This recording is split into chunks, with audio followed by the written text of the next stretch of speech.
I greet you with Jesus' joy, for it is in him that I live, I breathe, I move, and I have my very being. I am delighted that you joined Unboxed on Purpose today, which is a podcast created for Favored by the Father Ministries. I am your host, Barbara Arlene Fields Brehon. Our featured guests share how they stepped outside of comfort zones and became unboxed. We share experiences that lead to the fulfillment of purpose. I pray that each episode will help our audience to access their authentic destiny. Today, we are thrilled to welcome Sam Mitchell, a remarkable podcaster and college student from Indiana. Sam is a creative-minded person. He is the mind behind the hit podcast Autism Rocks and Rolls. I didn't say that quite correctly. Let's try it again. Autism Rocks and Rolls, which has gained incredible traction, amassing 18K downloads. That's right. I said 18,000 downloads. His mission is to show the world that individuals on the autism spectrum are not broken. They are normal, whatever normal is, because there is no normal. There's just the beauty of human diversity. Sam has had some impressive guests on his show, including Armani Williams, the first NASCAR driver open about having autism, and the talented James Durbin, an American Idol rocker who lives with both autism and Tourette's. His most notable guest to date is Dr. Temple Grandin, a renowned autism activist and professor at Colorado State University. The excitement doesn't stop there because Sam Mitchell has even interviewed WWE legend Mick Foley. Beyond podcasting, Sam is a motivational speaker, he is an entrepreneur, and he has a strong presence in the community through merchandise sales and sponsorships. His TED Talk, Sold Structure, has inspired many, and he consistently promotes awareness around autism and mental health. With accolades like being on the top 10 of the People's Choice Podcast Awards and recognized as a leading business at the CEO Trade Show in Indiana, Sam's journey is nothing short of inspiring. Here's Sam today with us, Favored by the Father Ministries, Unboxed on Purpose podcast, to share his powerful message and to help spread awareness about the successes of individuals, all individuals, especially those with the autism on the autism spectrum. Oh, my. I'm going to give him a whole lot of open mic today. Hi, Sam. I'm honored to have you on Unboxed on Purpose. How are you today? Thank you. I'm good to be here. Great, man. I tell you the truth. I am just so overly impressed with who it is that you are, knowing that you are yet a college student.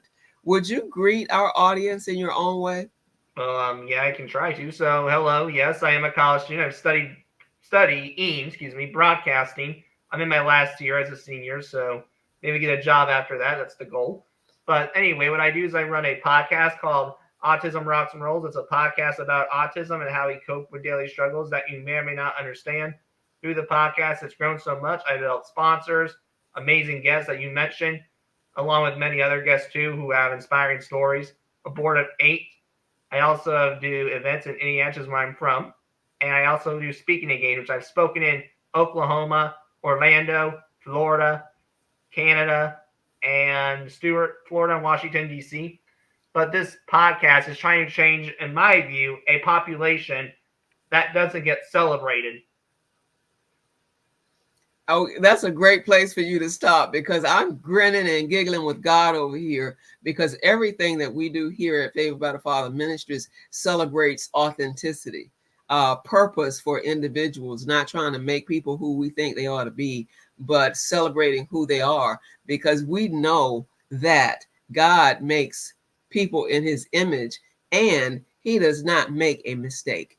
And so I'm just glad that you responded to me when I reached out on LinkedIn trying to get new and fresh guests, fresh faces to end our year. And thank you so much for agreeing to be the first guest for the opening of season number 3. Thank you so much for being here. So let's go ahead and dump some of the stuff out and have you to reflect on your younger days. And so as you reflect going back to your childhood and teen years, what seemed to be your passion in life? And tell us some of the early days of your life. Younger What was days, I it was like being younger saved? days, I was a lost kid. I was just lost in the woods, a deer in looking at headlights, if you put it that way. But at the young age, it wasn't good. It was just dealing with exclusion, bullying, stereotyping, trying to understand a world that honestly wasn't built for me. This world wasn't built for me because some of these social aspects I don't get. And some of these, you know, beliefs people have, I don't get. They just don't make sense to me. That makes sense to me, to be honest and transparent enough to understand that you don't understand. And there are a lot of people in the world that don't even get that it's okay to make those admissions and move on in life and do the best you do with who you are created to be authentically. And so that is a powerful statement to step outside of your box and know that it's okay to be yourself just like you are.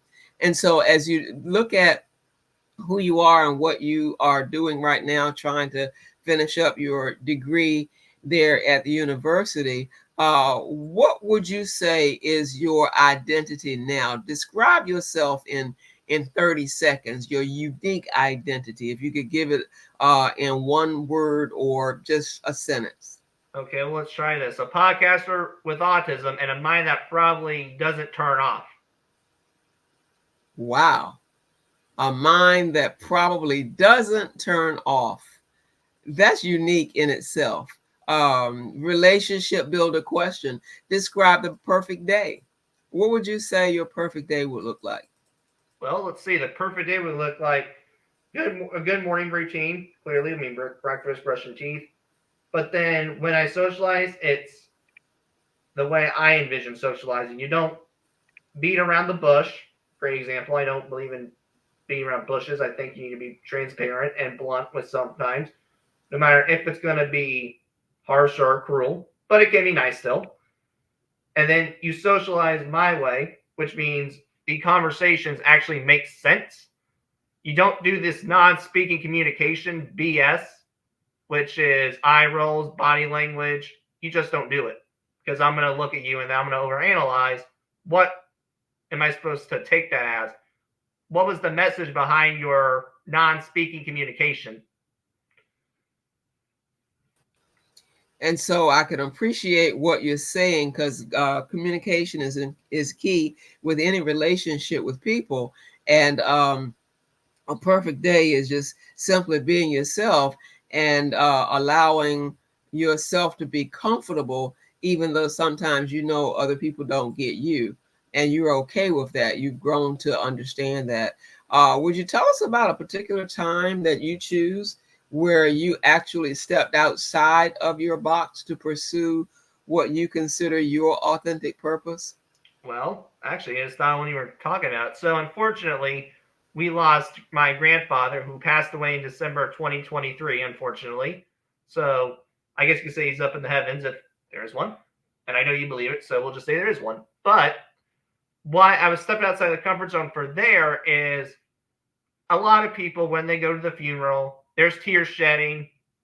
There's like, oh my goodness, he's gone. I can't believe it. There's just hearts broken and distraught. Now, I wasn't celebrating clearly. My heart was broken too. But was there a tear shed?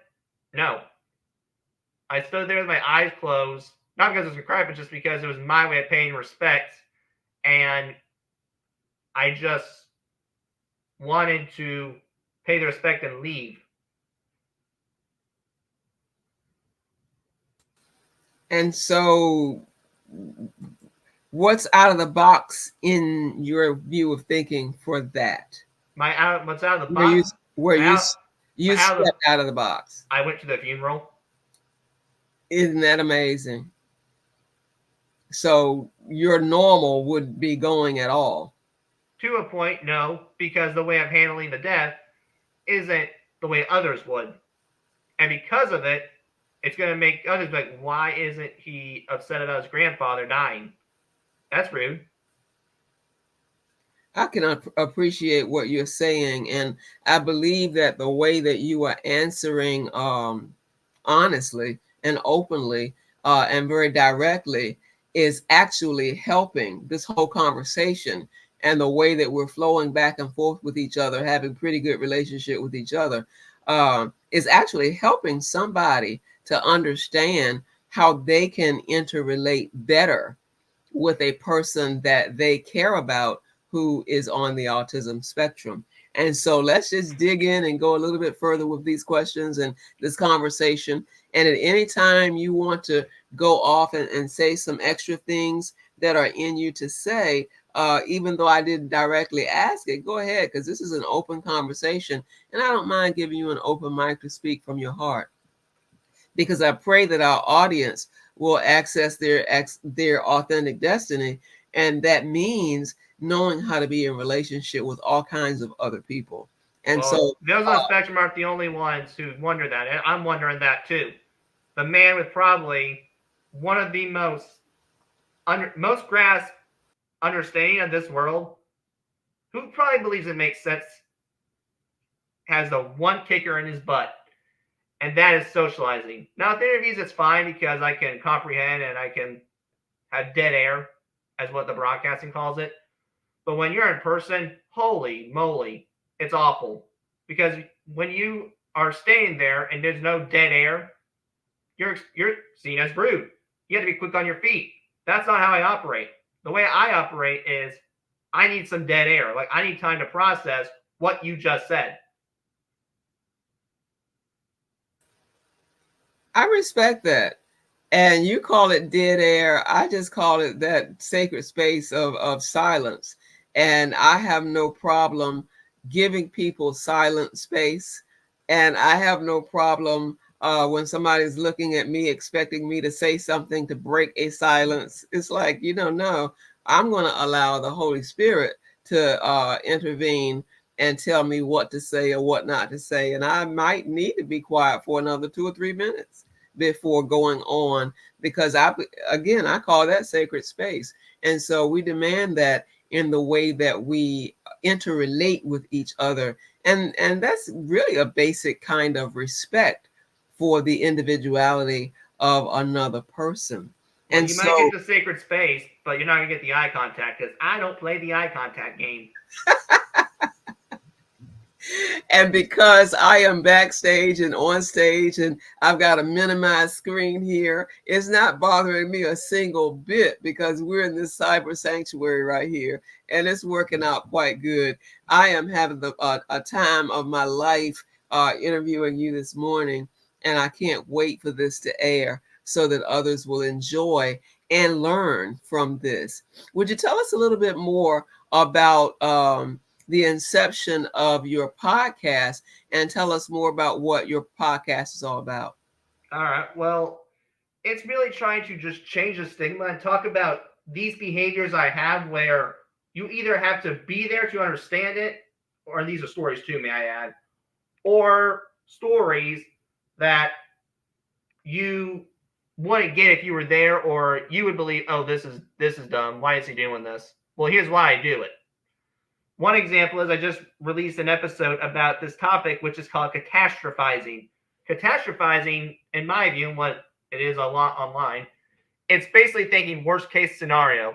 Think of it as, okay, you got the stomach bug, but you think it's gastritis cancer because you jump to conclusions.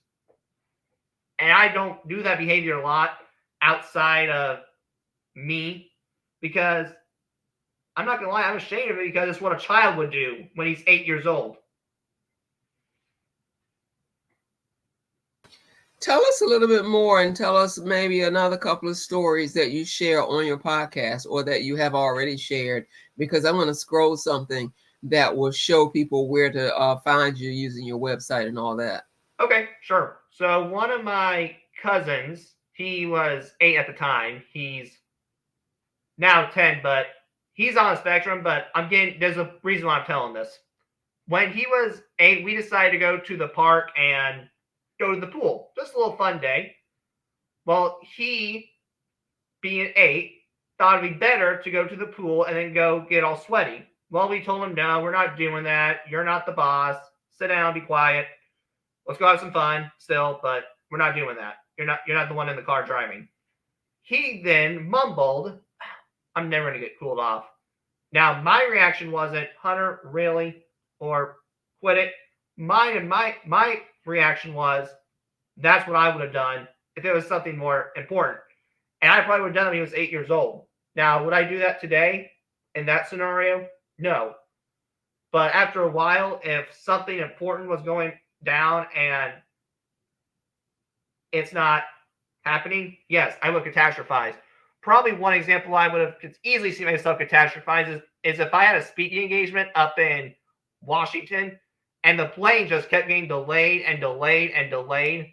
I'd jump the gun and say, well, I'm not going to go to Washington. I'm probably not going to get paid. They're probably even say, nope, you're not doing it because you weren't on time. See you later. When things like that happen, how does that make you feel? Well, I get it's live, but it's so aggravating. It's so aggravating because this behavior, it's part of the spectrum. And it's a coping mechanism, but it's so stinking, embarrassing. Have I grown up yet? Is what I always ask myself when I do it. And the answer is yes, because there are people 40, 50, 60 years old that are not on the autism spectrum who have problems in the areas that you are now defining. There are behaviors that people have in society that are exactly what you said, aggravating. And how do you handle them? How do you cope with them? They're techniques that people pick up along the way, and they may or may not work for everybody. But what we're talking about today is stepping into the autism zone, because the individuals have feelings too. Individuals are real human beings, just like anybody else in terms of humanity. But in terms of identity and being authentic, we're simply unique individuals. And it's great to not compare yourself with other people. It's great to step outside of boxes in which other people try to confine you. Right. And So then I was also thinking with the topic, you make a valid point, because the way our anger goes down sometimes isn't the best, because let's be honest, Barb, you've gotten angry before, right? I mean, we've all gotten angry. But have you gotten so angry to the point you literally flipped the table over, or you've punched a wall in the hole, or punched a hole in the wall? I haven't gotten that angry yet. Well, those on spectrum can get that angry. Being a retired reading teacher, I also worked with alternative education students, and I've worked in prisons and all kinds of things. I've run across lots of people with a lot of different conditions, and I understand the challenges that some people face when they're struggling to respond the way that society wants them to. And if they haven't learned or don't know what those behaviors are, then that's another whole thing. And so, again, I appreciate that you can talk about it, that you're willing to talk about it, and that you have a podcast devoted to a platform where people can learn more, and you go out and tell people more about what this is like and what it's all about. Is there anything else you want to tell us about dealing with autism from the inside out or from the outside in? Well, I guess something I can share is one big misconception about the autism spectrum, and this is so aggravating, is people forget it's a spectrum. When someone hears the word autism, not me because I hear a different story, but when someone else does, they're thinking of this population of autism where, okay, they do have the mindset of 3-year-olds. They can't brush their teeth on their own. They have to get dressed by a sibling or parents. They have to go to the bathroom with assistants. They can't walk well because of another condition or because of the autism. And I'm not going to lie, there is a population out there that is like that. But here's the problem. People forget about a population like myself or who's in the middle of the road, who maybe has to live with their parents, but can go get a job, who can do the dishes, who can clean the house, who can brush their teeth, who can get dressed, or a population like me who has a bigger understanding of the world, who might not understand how to social, but I'm in college and I'm going to college classes and getting good grades. Isn't that enough? You are a fabulous example. And I'm so glad that you took the time to point that out. You are in college. You are not just in college, you are a senior. You will be pursuing a job of your choice, but you're already an entrepreneur. You're already sought after. There are so many pluses for what you have already accomplished. And so, yes, Mitchell, I celebrate you. Sam Mitchell is being celebrated today, not because Favored by the Father Ministries, Barbara Brehon, getting anything out of this, except the pleasure, the knowledge of being open enough with this podcast to embrace all people. Well, that's because what we need. That is what we need. Because there are people out there, unlike you, which I'm glad you're telling me today, thank you, but unlike you, who would say, screw you, because of that one A word. Well, tell us a little bit more about the work that you do. There are a lot of things that I said in the intro. Tell us a little bit more about the work that you do, and we'll be putting that website up there that has some of those things. Tell us more. Well, I'm trying to speak internationally and change these conceptions and to show people that we are capable. We're not bedridden. There's a lot of people on the spectrum who might have some limitations, but I bet you there's something they can do. If that includes you just give them an assignment to go get the mail every day, that's great. And as in most nonprofits, we do the events. So events we have coming up are in April. We always have a gala where we just do a banquet, bow and tie dinner. We're not in archery. Suit and tie dinner. We also are going to do a wrestling event, a professional wrestling show, our local wrestling show. They're teaming up with our local wrestling company. We'll be selling food at a pumpkin patch, who's our sponsors. I might be I will be keynote speaking in Daniels, West Virginia, to a conference about parents and caregivers.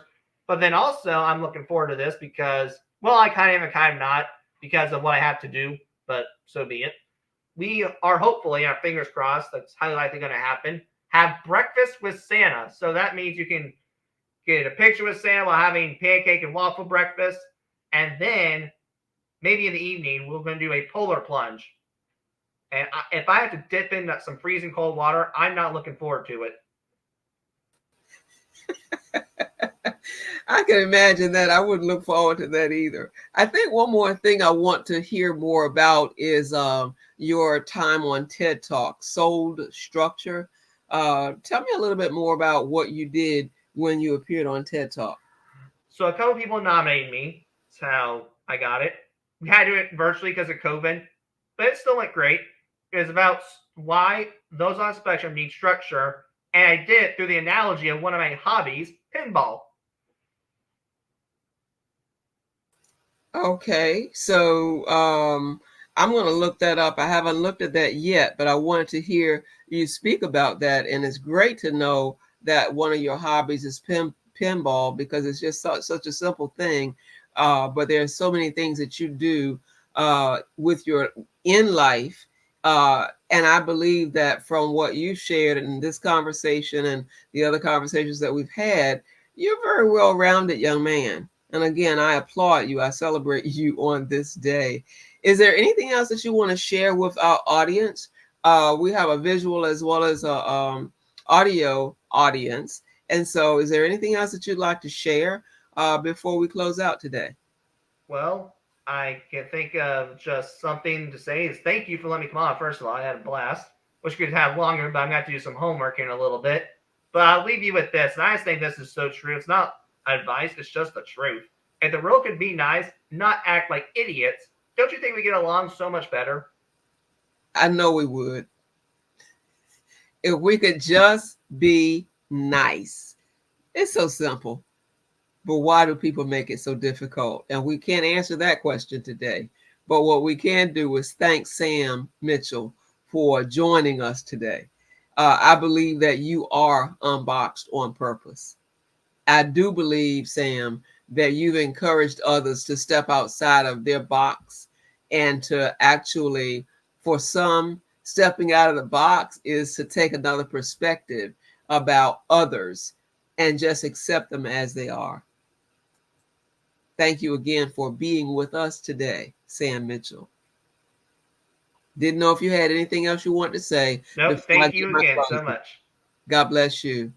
So I'm asking our listening audience now if you would join us each week. I release episodes on Thursdays for Unboxed on Purpose. We have refreshing conversations, transparency, where our guests talk about what they want to talk about. The guests give the shows the title, Sharing Experiences that shape not only our future, but our right now, because sometimes our perspectives do need to change. We release those episodes weekly, and I put them on our Facebook page, on Favored by the Father Ministries YouTube channel, LinkedIn, and most podcast platforms. I just want you to remember that as we evolve, as we grow, we change. And we are like butterflies that can float out of a box of confinement and allow the Spirit of God to take us to lofty, immeasurable heights to fulfill our purpose so that we can bloom wherever we are planted. Even though we are planted in different gardens, we are different, and it's okay. Remain favored by the Father, just like you are. See you next week.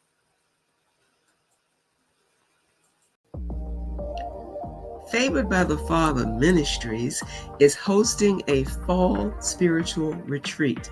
Oh yes, we are having a fall spiritual retreat at the Williamsburg Christian Retreat Center, which is located in Toano, Virginia, November 14th and 15th, 2024, as promises to give you a spiritual enlightenment that you have never seen before. This spiritual retreat is designed to provide respite and nurture for those who constantly pour into others.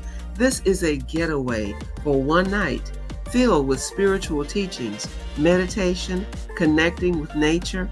Come to our fall spiritual retreat with your mentor, with your mentee, so that you can share some special moments together, stepping aside from the routine of life.